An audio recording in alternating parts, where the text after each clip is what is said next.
Bismillahirrahmanirrahim. Assalamualaikum warahmatullahi wabarakatuh. Alhamdulillah wassalatu wassalamu ala Rasulillah wa ala alihi wa sahbihi wa man tabi'ahum wa wala. Hikmah dalam beribadah. Ada dua tempat yang disebut sebagai hikmah dalam ibadah. Yang pertamanya, Allahumma salli ala Muhammad, mencari waktu yang paling baik, keadaan yang paling baik untuk kita beribadah. Maksudnya, kebijaksanaan untuk mendapat yang paling istimewa ketika kita beribadah. Allahumma salli ala Muhammad. Contoh, macam bila nak solat, duduk di saf paling hadapan sekali. Waktu nak berdoa, cari waktu makbul doa. Salli ala Muhammad.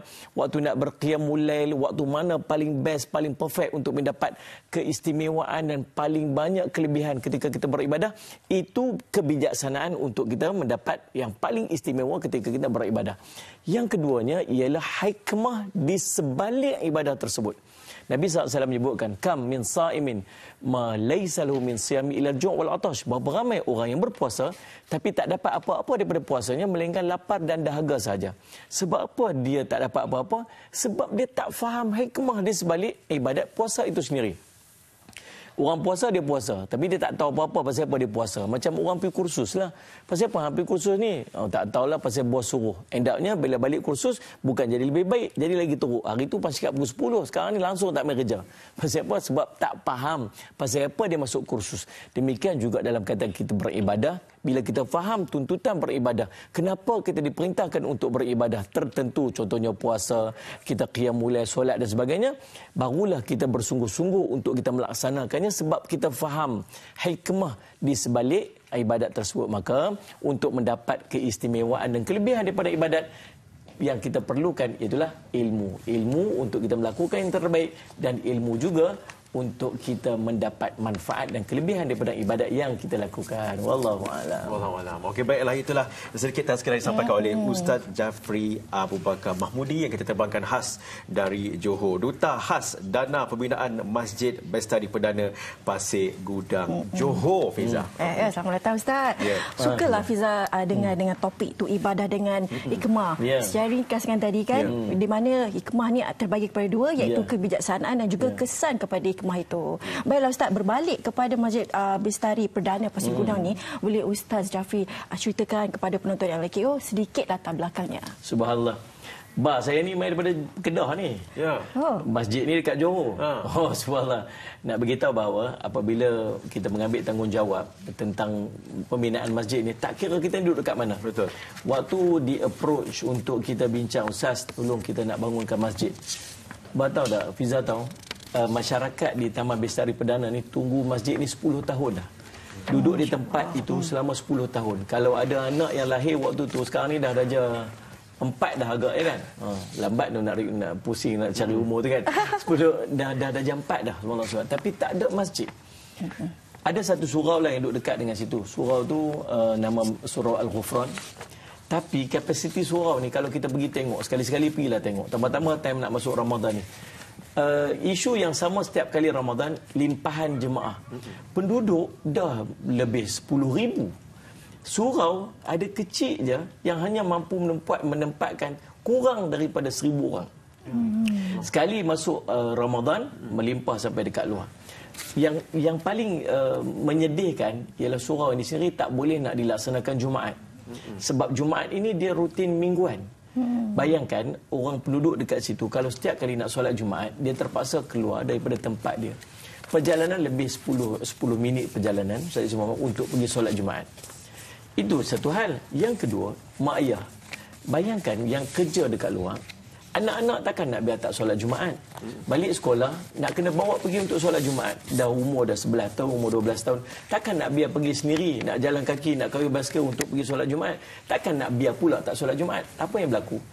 Mak ayah ni terpaksa balik daripada tempat kerja semata untuk pick up anak tu, bawa pergi solat Jumaat, kemudian patah balik ke rumah, selepas tu kemudian balik ke tempat kerja. Bayangkan hassle ataupun susah payahnya mereka pada setiap hari Jumaat semata-mata nak bagi anak-anak dia untuk solat Jumaat. Maka pihak Jabatan Kuasa Pembangunan Masjid Bestari Perdana ni membuat satu keputusan untuk membangunkan sebuah masjid. Untuk kemudahan masyarakat ni yang 10 ribu orang dekat sini ni, Ustaz Muhammad, untuk ada bangunan masjid sendiri.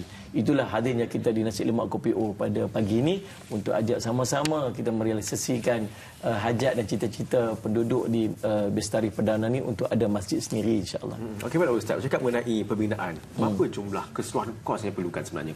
Subhanallah, sikitlah, masya-Allah. Nak buat masjid bukanlah RM10 kan? Ya, betul. Target dia 6 juta. Untuk fasa yang pertama, 6 juta. Tuan-tuan boleh nampak tu, level tapak tu dah ada level dah. Tuan-tuan nak tunggu, tuan-tuan bagi je seorang sikit ni, masya-Allah. Sebab kos keseluruhannya ialah 6 juta. Yang collected setakat sekarang, yang terkumpul hanya 1.6 juta sahaja. Ada yang tanya pasal apa lah tak buat lagi, duk biar kosong macam tu, pasal apa? Tak, sebab syarat nak dibangunkan masjid ini mesti collectionnya 70% daripada keseluruhan. So 6 juta maksudnya 70% collected baru dibenarkan untuk buat pembangunan. Sebab pihak Majlis Agama tak mau nanti mungkin ada sangkut ke, ada apa semua sebagainya, ada 70% kutipan barulah dibenarkan. Maka tuan-tuan, sekarang ni baru 1.6 juta collected. Jauh lagi ni, kita ada 4 juta lebih lagi yang kita perlukan. Maka insya-Allah tuan-tuan, saya yakin jumlah tu nampak macam banyak, tapi saya yakin kalau kita bagi seorang sikit, hari ni hari Jumaat ni, insya-Allah tuan-tuan, hajat kami sebenarnya kalau boleh start dalam bulan Ramadan ni, kita nak start dah by next Ramadan tu, kalau kita boleh guna, ya Allah, besarnya hajat kan, cita-cita kita tu. Tapi insya-Allah saya yakin dengan kita bekerja sama-sama, memberikan sumbangan seorang sikit, insya-Allah kita dapat merealisasikan hajat dan cita-cita ni, insya-Allah. Betul tu Ustaz. Dan kepada penonton boleh scan QR code di sini. Kerana apa? Walaupun kedengaran besar jumlahnya, tetapi kalau bersatu padu, insya-Allah. Okay, Ustaz, menyebut kepada kebaikan berinfak dan berwakaf, boleh Ustaz kongsikan sedikit khususnya bagi pembinaan Masjid Bestari Pasir Gudang ni? Allahumma salli Muhammad. Ada beberapa keadaan yang boleh kita dapat pada hari ini. Yang pertamanya hari Jumaat. Hari Jumaat ni hari yang barakah, yang Allah gandakan pahala kita. Yang keduanya, kita berada pada waktu pagi ni. Bukan sekat pagi ni, sejuk gedi ni kat sini ni. Subhanallah. Nabi SAW doakan, Allah SWT, Allahumma barik li ummati fi bukura. Ya Allah, Engkau berkatilah pada umatku pada waktu paginya. Jadi bergabung dua keberkatan ini. Yang ketiga, kita berada pada bulan Syakban ni, nak masuk Ramadan ni. Bulan Syakban ni Nabi SAW kata apa? Bulan yang selalu dilengahkan, dilalaikan oleh umat. Sebab ada Rejab, ada Ramadan, bulan Syakban ni selalu lengah-lengah. Maka Nabi SAW sendiri memperbanyakkan ibadat dalam bulan Syakban untuk against, berlawanan daripada sikap lengahnya manusia pada bulan Syakban. Jom tuan-tuan, yang berikutnya, yang keempat. Saya ni yang menyentuh hati saya ni, tuan-tuan, ialah kita nak memudahkan urusan ibadat orang. Nanti masjid ni yang nak dibangunkan ini bukan sekadar masjid. Situlah pusat komuniti, situlah tempat pengurusan jenazah, situlah dewan kuliah, situlah segala urusan jemaah ataupun masyarakat di tempat itu berurusan di tempat itu. Setiap urusan ibadat yang dilakukan di tempat itu akan ada pahala dan ganjaran yang akan dapat kita perolehi. Ni sekarang ni mungkin masjid tu akan digunakan 100 tahun, 200 tahun akan datang, pahalanya akan terus mengalir sampai ke hari ini. Kita pergi ke Makkah, Madinah kan, masjid Nabi SAW sampai hari ini dimanfaatkan. Dulu ada seorang yang angkat bata, satu bata dia letak kat situ untuk membangunkan masjid tersebut. Maka tuan-tuan, pahalanya sampai kepada hari ini. Jom tuan-tuan, saya nak mengajak tuan-tuan sekalian hari ini pada pagi yang penuh dengan berkat ini, jomlah kita sama-sama tolong dan bantu penduduk di Bestari Perdana Pasir Gudang Johor ini. Jom insya-Allah. Tuan-tuan lapangkan hati, tuan-tuan bagi rasa sikit, bayangkan ini adalah masjid kita sendiri. Insya-Allah ada QR code yang tersedia, ada nombor akaun tersedia, ada nombor untuk tuan-tuan hubungi. InsyaAllah lapangkan hati kita, jom fastabiqul khairat, bersegera untuk melakukan kebaikan pada pagi ini, insyaAllah. InsyaAllah. Baik tu, terima kasih kepada Ustaz Jafri, dan insyaAllah kita sama-sama doakan agar berjayanya Masjid Bestari. Amin. Amin. Amin. Rabbal alamin. Okey.